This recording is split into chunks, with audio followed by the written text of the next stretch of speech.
মায়ের নামে অম্বিকা মা, অম্বিকা সিদ্ধেশ্বরী। এই মা সমস্ত গ্রামে গ্রাম্য দেবী। করে যেহেতু সাধনা করে মাকে পেয়েছিল বলে সাধনাকালী নাম।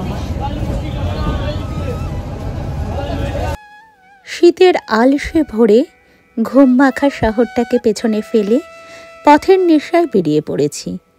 প্রাচীন মন্দিরের গায়ে শ্যাওলা মাখা পোড়া ইটের দেওয়ালে ভুলে যাওয়া কোনো ইতিহাসকে ছুঁয়ে দেখতে।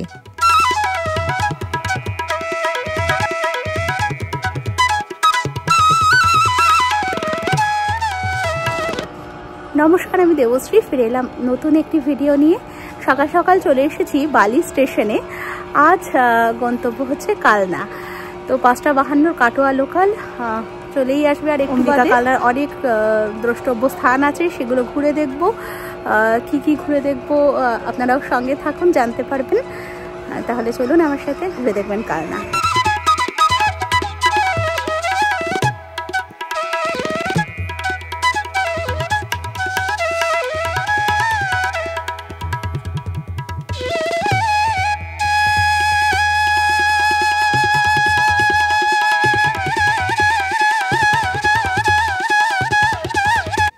ট্রেন ছেড়ে দিয়েছে, কুয়াশা মাখা শীতের সকাল, অপূর্ব মনোরম প্রকৃতি।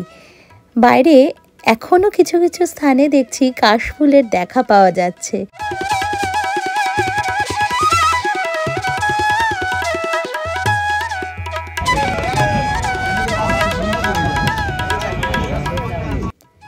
চলে এসেছে সোমরা বাজারের সেই বিখ্যাত মিষ্টি মোহনভোগ বা ক্ষীরমোহন। এই কাটোয়া লোকালে উঠলে আপনারা এই মোহনভোগের সন্ধান পাবেন। এই মোহনভোগ যদি একবার দেখেন এবং এর স্বাদ যদি গ্রহণ না করে থাকেন কোনো সময়, তাহলে অবশ্যই এর অমৃত স্বাদ পেতে মিষ্টিটি একবার চেখে দেখবেন। এই মিষ্টিটি একমাত্র সোমরা বাজারেই তৈরি হয় এবং এটি তৈরি করার বিশেষ পদ্ধতি আছে। এর স্বাদ একবার গ্রহণ করলে ভোলা যায় না।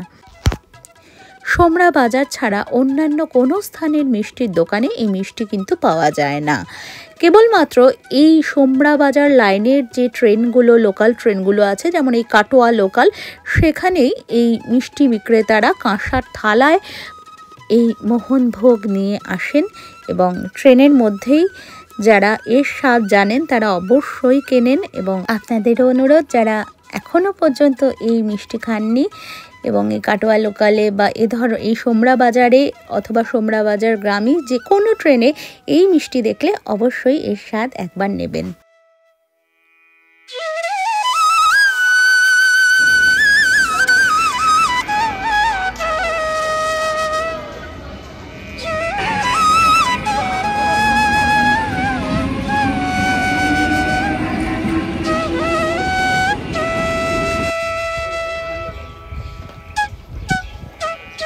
চলে এসেছি অম্বিকা কালনায়। পূর্ব বর্ধমানের এই অম্বিকা কালনাকে বলা হয় মন্দির নগরী, কারণ এই পুরো অঞ্চল জুড়েই ছড়িয়ে ছিটিয়ে রয়েছে বহু বিখ্যাত মন্দির এবং দ্রষ্টব্য স্থান।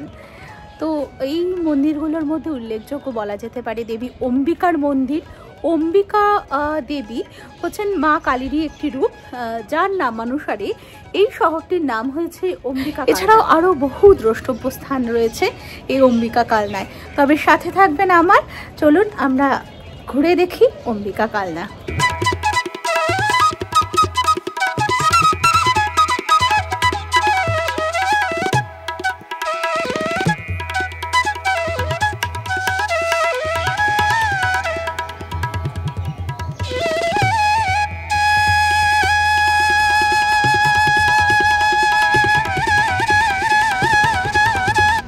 স্টেশন থেকে মা অম্বিকা সিদ্ধেশ্বরী মন্দিরে যাওয়ার জন্য টোটো পেয়ে যাবেন এই স্থান থেকে। ঠিক স্টেশনের বাইরেই টোটো দাঁড়িয়ে থাকে। আর টোটোয় ওঠার আগে দর্শন করলাম এই সুন্দর হনুমানজির মন্দিরটি।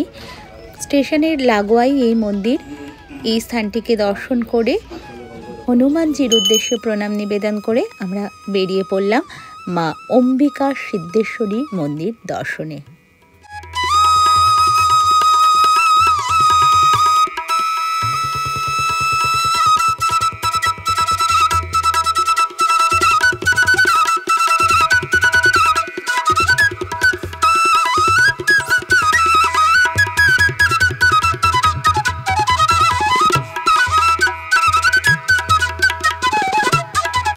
আমরা পৌঁছে গিয়েছি অম্বিকা কালনার প্রধানতম দেবী শ্রী শ্রী অম্বিকা সিদ্ধেশ্বরী মহামায়া মন্দিরে, যার নামেই এই সমগ্র নগরের নাম হয়েছে অম্বিকা কালনা।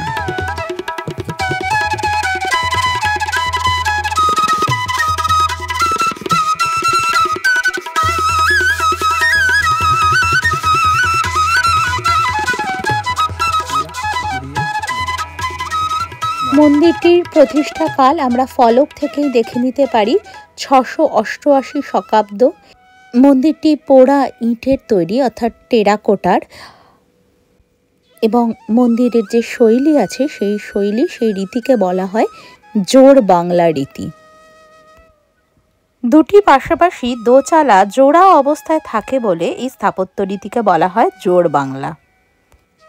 এটি মন্দিরের প্রতিষ্ঠা লিপি, বারবার রং পড়ার জন্য খুবই অস্পষ্ট হয়ে গেছে। এরপর ধীরে ধীরে আমরা গর্ভগৃহে শ্রী শ্রী অম্বিকা সিদ্ধেশ্বরী মাকে দর্শন করব। চলে এসেছি অম্বিকা মন্দিরে। কালনা অর্থাৎ অম্বিকা কালনা যে দেবীর নাম অনুসারে এই সমগ্র ক্ষেত্রের তিনি হচ্ছেন গ্রাম দেবী। পূর্বে যখন এই অঞ্চল সম্পূর্ণ গ্রাম ছিল তখন তাকেই গ্রাম দেবী রূপে পুজো করা হতো। এখনও এই কালনার প্রধানা দেবী এই অম্বিকাই। অম্বিকা রূপী এই যে কালী আছেন, এই মা কালী হচ্ছেন বামা কালী, এবং বিভিন্ন ভাবে এই তন্ত্র উপাচারে ওনার পুজো হয়। কিভাবে ওনার পুজো হয় সেই সমস্ত এখন বর্তমান যিনি সেবায়িত তার থেকে আমরা জেনে নেব। তো আসুন আমরা দর্শন করি মা অম্বিকাকে। অনেক পুরানো মন্দির মায়ের, প্রায় 700 বছরের উপর হলো মন্দিরটা, কিন্তু পরবর্তী একবার সংস্কার করা হয়েছিল, সেটা 400 বছর হয়ে গেল। 1631 সালে বর্ধমান মহারাজা খুব অসুস্থ হয়ে গেল, ওনার স্ত্রী। তা এখানে উনি গঙ্গাজি আস্তে আস্তে মানত শব্দ ঘণ্টা শুনতে এখানে এসেছিলেন। তিনি মানত করেছিলেন যে আমার স্ত্রী যদি সুস্থ হয়ে যায় আমি মন্দির করে দেবো। তখন মন্দির ছিল না, এই মন্দিরটা ছিল না, এমনি আগেকার দিনে যেমনি হয় তালপাতা করা ছিল। তা ওনার প্রার্থনা পূর্ণ হয়েছে, উনি এসে এই মন্দিরটা করে দিয়েছেন। এই মন্দিরটা কিন্তু বর্ধমান মহারাজের, হ্যাঁ, কৃষ্ণচন্দ্র মহারাজ, প্রতাপচন্দ্র মহারাজ আছে না, ওরা করে দিয়েছে, ওনারা করে দিয়েছে, মন্দিরটা করে দিয়েছে। মূর্তিটা কিন্তু বরাবরই ছিল, মন্দিরটা উনি করে দিয়েছেন এবং ওদের প্রার্থনা করলে মন্দিরটা তৈরি হয়েছে। এবং এর পাশে যে দুটো মন্দির, শিব মন্দির, সেগুলো ওনারা করে দিয়েছে। এই সমস্ত জায়গাগুলো ওনারা সংস্কার করে দিয়ে ওরা তখন পুরো বন ছিল, হচ্ছে দারু কাঠের, মানে নিম কাঠের তৈরি। আচ্ছা। আর অঙ্গরাগ হয় শুধু বছরে একবারই হয়, সেটা হচ্ছে কালী পূজার সময়, যে আমাদের কার্তিক পুজো কালী পুজো হয় না, কার্তিক পুজোটা 10 দিন আগে থেকে মায়ের মন্দির বন্ধ হয়ে যায়, তখন মায়ের অঙ্গরাগ হয়। এবং তারপরে এখানে বিভিন্ন রকম বলি প্রথা আছে, বলি প্রথা, মায়ের মানসিক যে বলিগুলো, সেই বলি প্রথাটা হয়ে তাই নামে অম্বিকা মা, অম্বিকা সিদ্ধেশ্বরী। এই মা সমস্ত গ্রাম্য দেবী, এবং এখানে প্রত্যেকেরই যা যা হয়, মানে বিয়ে বলুন, বইতে বলুন, যাই বলুন, যে কোনো অনুষ্ঠান, শুভ অনুষ্ঠানগুলো মা এখানে আগে সে পুজো দেবে, তারপরে তারা বাড়িতে পুজো করবে। এমনকি সারা কাংড়ার মধ্যে যত পুজো হয় সমস্ত পুজোতে মায়ের কাছে পুজোটা ডালা নিয়ে আসে, আগে পুজো করে নিয়ে যায়, তারপর ওনাদের পুজো হয়। আপনার নাম? আমার নাম সৈদেশ্বর অধিকারী। আপনারা কি আমরা সেবাই, পূর্বপুরুষ? হ্যাঁ, পূর্বপুরুষ অনুযায়ী সেবাই। কত জেনারেশন আপনি? আমাদের বেশি নয়, মোটামুটি 4-5 পুরুষ হয়েছে। 700 বছর? 700 বছর, ওনারা 700 বছর ছিলেন না, ওনারা পরে এসছেন। মানে ওনাদেরকে যে এখানে অম্বুলিশ ছিলেন, অম্বুলিশ এই মন্দিরটা মূর্তি প্রতিষ্ঠা করেন, অম্বুলিশ প্রতিষ্ঠা করেন, ওনারা নিয়ে এসছেন আমাদের থেকে, মানে দত্তক হিসেবে। সেই জন্য আমরা অধিকারী হয়েছি, এই সম্পত্তির অধিকারী হওয়ার জন্য আমরা অধিকারী হয়েছি। আমাদের গোত্র কিন্তু আলাদা। কী কী উৎসব হয়?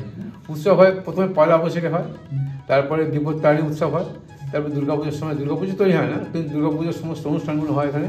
তারপরে মায়ের প্রথম মানে সব পুজো কালী পুজো হয়, এবং কালী পুজো প্রত্যেকে যেমনি রাত্রিবেলা হয়, এখানে সে রাত্রিবেলা হয় না, এখানে দিনের বেলা হয়, চতুর্দশীর দিন ধরে হয়। এবং সেটা তান্ত্রিক মতে 108 শিব মন্দির, পাতাল গঙ্গা, এইসব মন্দির দেখবেন।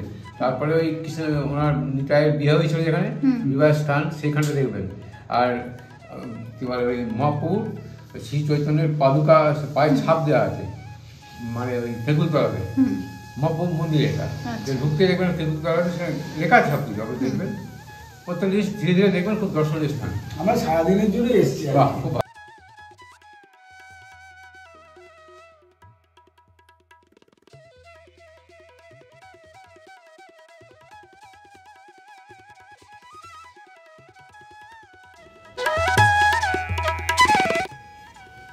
মন্দিরের যে ইতিহাস রয়েছে সে ইতিহাস আপনারা বর্তমান সেবায়িতের কাছ থেকে কিছুটা জানলেন। এই মন্দিরটি অম্বরীশ বলে একজন ঋষি ছিলেন। বর্তমান যে মন্দিরটি যেখানে রয়েছে তার কিছুটা দূরে পশ্চিম দিকে একটি পুকুর আছে, সেখানে বটবৃক্ষের তলায় পাথরের একটি কুলোর উপর জমাটবদ্ধ অবস্থায় একটি ঘট পান। ঘরটি পাওয়ার পর তিনি সেই ঘরটিকে বর্তমান যে স্থানে মন্দিরটি রয়েছে সেখানে একটি বটবৃক্ষের তলায় প্রতিষ্ঠা করে তপস্যা শুরু করেন এবং তিনি তপস্যার সিদ্ধি লাভ করেন। তিনি কিন্তু ঘরটিকেই পুজো করতেন, মায়ের কোনো মূর্তি তখন ছিল না। এরপর বেশ গুরু শিষ্য পরম্পরায় কিছুকাল যাবৎ মায়ের সেবা হয়, অর্থাৎ অম্বরীশ ঋষির যে শিষ্য ছিলেন এবং তার পরবর্তীতে সেই শিষ্যের আবার যে শিষ্য ছিলেন তারাই মায়ের পুজো করেন। সেই পরম্পরার সাধক ছিলেন ঈশ্বরীশ। তিনি স্বপ্নাদেশ পেয়ে একটি নিম গাছের একটি কাষ্ঠখণ্ডেই মা অম্বিকা সিদ্ধেশ্বরীর এই মূর্তিটি তৈরি করান। মা সিদ্ধেশ্বরী এখানে বামা কালী রূপে পূজিত হন। তার বাঁ পা এগিয়ে থাকে, তাই তিনি বামা কালী। তার দক্ষিণ হস্ত অর্থাৎ ডান হাতে রয়েছে বরাভয় মুদ্রা, বাঁ হাতে ঊর্ধ্ব হস্তে রয়েছে খড়্পড় এবং নিম্ন হস্তে নরমুণ্ড। মায়ের মূর্তিটি কাষ্ঠ নির্মিত অর্থাৎ দারু নির্মিত হলেও শিবের মূর্তিটি কিন্তু কাষ্ঠ নির্মিত নয়। মা সিদ্ধেশ্বরীর মন্দিরের সামনের দিকটিতে রয়েছে 3টি খিলান বিশিষ্ট ত্রিখিলান অলিন্দ। এই প্রতিটি খিলানের উপর দিকেই টেরাকোটার কারুকার্য রয়েছে, সেখানে কিছু প্রতীকী শিব মন্দির এবং তার ভিতরে শিবলিঙ্গ এরকম কারুকার্য করা রয়েছে। বেশিরভাগ টেরাকোটা মন্দিরের মতো এই মন্দিরটিও একটি উঁচু ভিত্তি বেদির উপরে প্রতিষ্ঠিত। এই মন্দিরের সিঁড়িগুলোর বিশেষ বৈশিষ্ট্য রয়েছে। এই সিঁড়িগুলো মায়ের স্বপ্নাদেশে এই রকমভাবে নির্মিত 8টি ইটের সিঁড়ি এবং একটি পাথরের সিঁড়ি রয়েছে। বর্ধমানের মহারাজা চিত্রসেন একবার এই মন্দির এবং মাকে দর্শন করতে আসার পর তিনি দেখেন মন্দিরটি খুবই জরাজীর্ণ অবস্থায় পড়ে রয়েছে। তিনি মন্দিরটিকে সংস্কার করান এবং নতুন করে এই মন্দির নির্মাণ করিয়ে দেন। এই যে শিব মন্দিরগুলো দেখছেন এগুলো মন্দিরের পূর্ব দিকে সারিবদ্ধভাবে রয়েছে এবং এদের মধ্যে 3টি আবার 8 চালা রীতিতে তৈরি।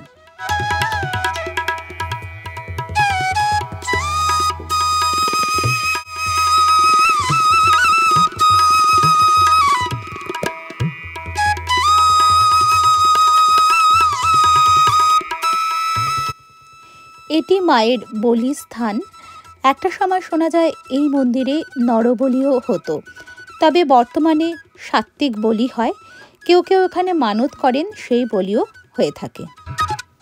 মা সিদ্ধেশ্বরী বামাকালী হলেও এই মন্দিরটির ঠিক বিপরীতে একটি দক্ষিণা কালীর মন্দির রয়েছে, কারণ এক সাধকের সাধনায় সিদ্ধি লাভের ফলে এই দেবী প্রতিষ্ঠিত হন এখানে, তাই নাম সাধনা কালী। এই বিষয়ে আমাদের জানালেন সিদ্ধেশ্বরী মন্দিরের সেবায়িত। সাধনাশ্বরী মন্দির, ওটা আগে শ্মশানে ছিল। ওটা শ্মশান? না, শ্মশানে ছিল। শ্মশানটা গঙ্গাতে ভেঙে যাওয়ার ফলে ওইখান থেকে শ্মশানকে সাধনা করে নিয়ে এসছে। শ্মশানকারীর মন্দির ছিল, শ্মশানটাকে ছিল সাধনাশ্রী হয়েছিল। সাধনা করে নিয়ে আসার জন্য সাধনাশ্রী হয়েছিল। ওইটাকে আমার দাদু নিয়ে এসছে, ঠাকুর দাদা। তার নাম হচ্ছে ভূতনাথ ফলক আছে, ভূতনাথ ঠাকুর বলে।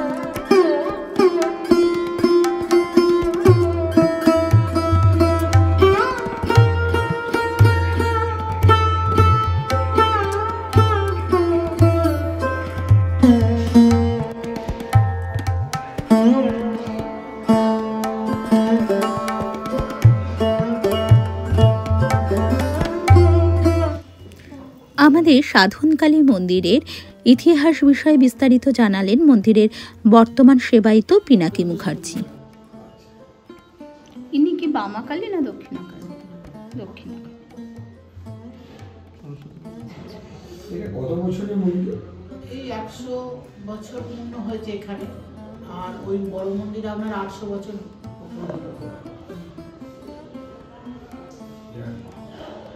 ওনারা এই মন্দিরে প্রতিষ্ঠা করেছিলেন? হ্যাঁ, এ বাড়িরই ছেলে আমার পিনাকি মুখার্জি। এই মন্দিরের ইতিহাসটা একটু মানে যদি বলেন। এই মা মানে এই সামনে গঙ্গার ঘাট ছিল, এখনো আছে, তা ওখানে শ্মশান ছিল। শ্মশানে সামনে গঙ্গা, এই সামনে একটুখানি এগিয়ে, তো ওখানে ঘাটে, ওখানে তখন শ্মশানে মায়ের পুজো হতো। তো দাদু সাধনা করতেন, তো ওই মা স্বপ্নাদেশে মাকে এনে এখানে প্রতিষ্ঠা করে, যেহেতু সাধনা করে মাকে পেয়েছিল বলে সাধনাকালী নাম হয়। সেই থেকে মায়ের এখানে পুজো হয়ে আসছে। আগে চালা ছিল, এখন মন্দির করে নির্মাণ করে মায়ের পুজো সেই থেকে হয়ে আসছে। মা কি মৃন্ময়ী? হ্যাঁ, দক্ষিণাকালী মৃন্ময়ী রূপে মায়ের পুজো হয়। আগে বলি হতো, এখন বলি মাটির মূর্তি তো। কৃষ্ণ মানে দীক্ষিত বলে ওই জন্য বলি তুলে দেওয়া হয়েছে। আচ্ছা, কৃষ্ণ দীক্ষা কার? আপনারা দীক্ষিত? আমার দাদু।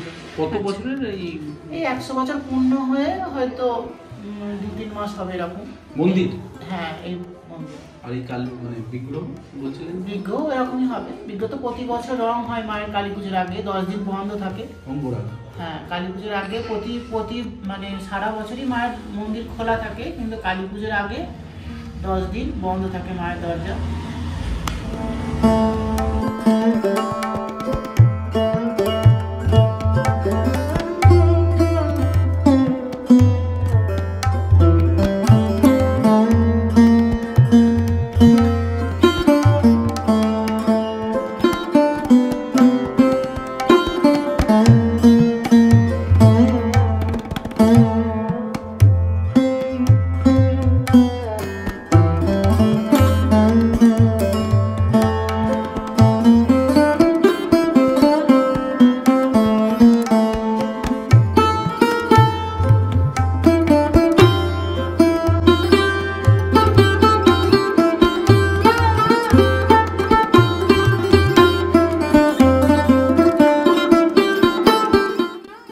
আশা করি আমার আজকের প্রতিবেদনটি আপনাদের ভালো লেগেছে। যদি ভালো লেগে থাকে তাহলে ভিডিওটিকে একটি লাইক করে কমেন্টে আপনার মতামত জানাবেন। আর এখনও যদি পান্থজন কথা ইউটিউব চ্যানেলটিকে সাবস্ক্রাইব না করা হয়ে থাকে তাহলে চ্যানেলটিকে সাবস্ক্রাইব করার অনুরোধ রইল। পরবর্তী ভিডিওতে থাকছে অম্বিকা কালনার বাকি দর্শনীয় স্থানগুলো। প্রচুর দর্শনীয় স্থান আছে এই অম্বিকা কালনায়, দেখতে পাবেন পরবর্তী ভিডিওটিতে। ততক্ষণ সকলে খুব ভালো থাকবেন।